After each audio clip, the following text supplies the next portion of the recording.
ကျေးဇူးရှင်ညီကိုမောင်နှမများအားလုံးမင်္ဂလာပါဗျ။ရောင်နီဦး electronic ကနေကြိုဆိုပါရစေ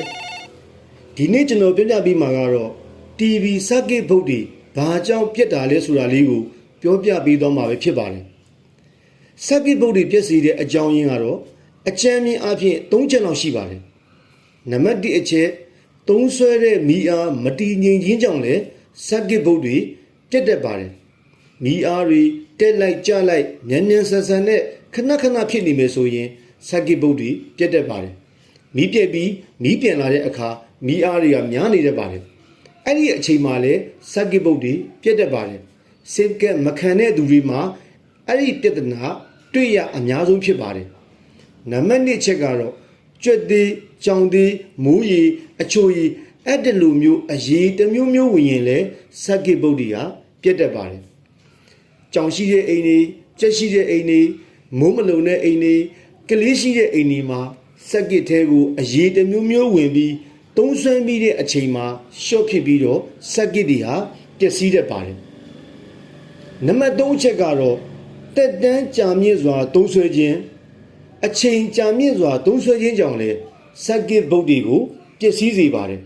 ။တက်တန်းကြာမြင့်စွာသုံးဆွဲတဲ့အတက်ကြောင့် TV ထဲမှာ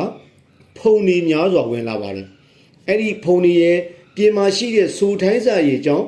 လျှက်ကူးပြီးတော့ circuit board တွေ short ဖြစ်ပြီးတော့ပျက်စီးစေပါတယ်။တက်တန်းကြာမြင့်တဲ့အတွက်လည်း circuit board တွေကအပူချိန်တွေကိုနှစ်ပေါင်းများစွာခံရတဲ့အတွက်ပျက်စီးစေပါတယ်။အချိန်ကြာမြင့်စွာသုံးဆွဲတဲ့အတွက်ကြောင့်လည်း circuit board တွေဟာသူ့ရဲ့ခံနိုင်ရည်ရှိတဲ့အပူချိန်ထက်လွန်ကဲပြီးတော့ circuit board တွေပျက်စီးစေပါတယ်။ဒီနေ့ကျွန်တော်နမူနာပြပေးမှာကတော့ Sony 48လက်မှ model number KDL 48W 650D အင်တာနက်ချိတ်ပြီးတော့သုံးဆွဲလို့ရတဲ့ TV လေးဖြစ်ပါတယ်။အင်တာနက်တွေကောင်းကောင်းသုံးချလို့ရတဲ့ခေတ်မှာဒီ model တွေဟာအပြည့်များတဲ့စီးရင်ထဲမှာပါလာပါတယ်။ main board တစ်ခုထဲမှာပဲရုပ်ပိုင်းအတန်ပိုင်းအလင်းပိုင်းအင်တာနက် network ပိုင်းတွေကိုရောပြီးတော့တိစောက်ထားပါတယ်။အင်တာနက်ကောင်းကောင်းသုံးလို့ရတဲ့နေရာတွေမှာရှိတဲ့ဒီ model တွေဟာဝင်ပိုသုံးဆွဲသလိုဖြစ်ပြီးတော့ပျက်စီးမှုတွေဖြစ်လာပါတယ်။ကျွန်တော်ဆိုင်မှာလာအပ်တဲ့ Sony 48လက်မှ TV လေးကိုစစ်ဆေးကြည့်တဲ့အချိန်မှာတက်တန်းကြာမြင့်စွာသုံးဆွဲထားခြင်းအချိန်ကြာမြင့်စွာသုံးဆွဲထားခြင်းပုံစံနဲ့ circuit board ဟာညိုမဲပြီးတော့အလုံးမလုံးပဲဖြစ်နေပါတယ်။